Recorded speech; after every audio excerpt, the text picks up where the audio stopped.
winter.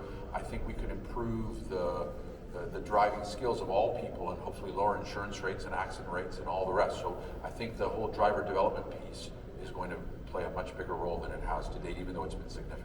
So you've got the racing driver development side and the karting side of things, but a big part of the push moving forward is going to be helping drivers, everyday drivers on the road here in Ontario. Yeah, regular civilians getting out there and driving in a way that they wouldn't get to do on the road without getting pulled over. So. Because you've done these skid schools, you've had experience doing things like that. What are the benefits for someone that isn't coming from a motorsports background doing something like that they can apply to driving on the road?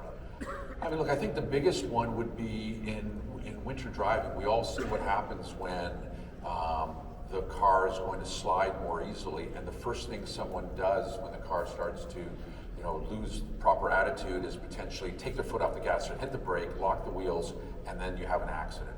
Versus what they should be doing, which is actually driving through, steering through, and all the rest. Very good. Kind of for everybody, but we'll start with Chris on this one. When the news broke of the sale, I think a lot of fans were thrilled to hear that it was staying in Canadian hands. How much of a factor was that for you when this opportunity came up? Well, I got to say, Carlo, prior owner, had American suitors knocking at the door, but he really wanted to keep it in Canadian hands. So, and Carlo's a great sales guy, so he knew all three of us, and he sort of put us together. He thought the pieces might fit, and yeah, that's how it's turned out that way. So. And do you think keeping it in Canadian ownership helps with the kind of stability and the growth of the facility?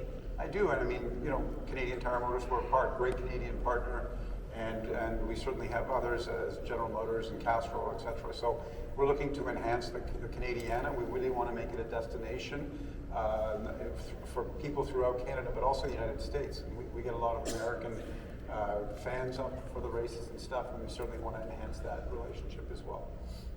Tell me a little bit about the kind of management of the track itself. I mean, I know that anyone that's been to CTMP in the last, as I learned last night, 50 plus years knows that Miles Brandt's been involved, and I understand that we're kind of keeping the management structure similar in that sense. Yeah, so it's so important. I'm glad you called out Miles because he's had all these different owners. I think we're going to do something where he's going to rate all the different owners after.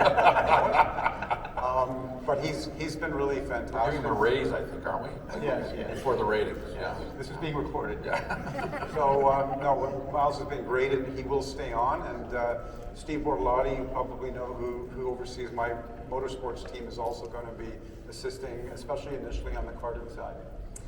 Peter, I know there's some big plans for the future, investment going into the track. Is there anything kind of in the short term that you guys know is going to be happening in terms of investment in the facility?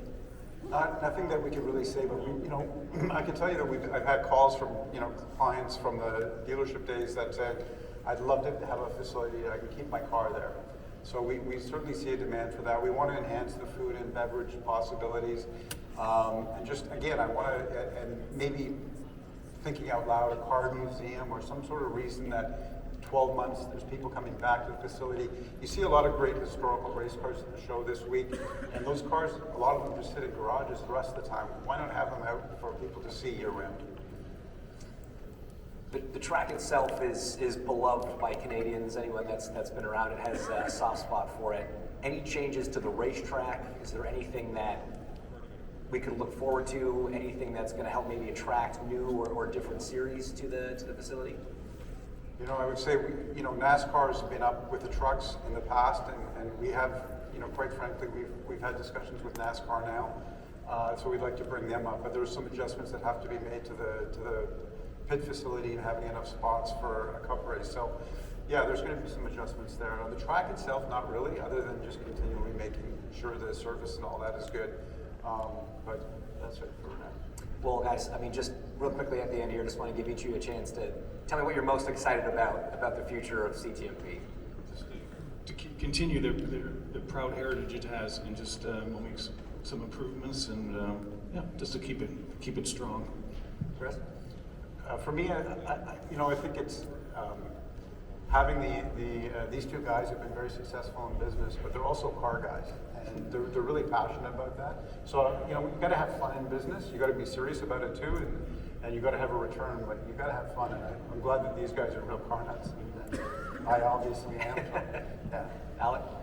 Yeah, look, I'd echo that. I mean, we can all find things to invest in that give you a good return, but you know, there's an intangible here in terms of being part of something, and to be part of something that's iconic and as historic as CTMP is amazing. So I'm very honored and proud to be associated with these guys. The passion between the three of you is obvious, and as a big part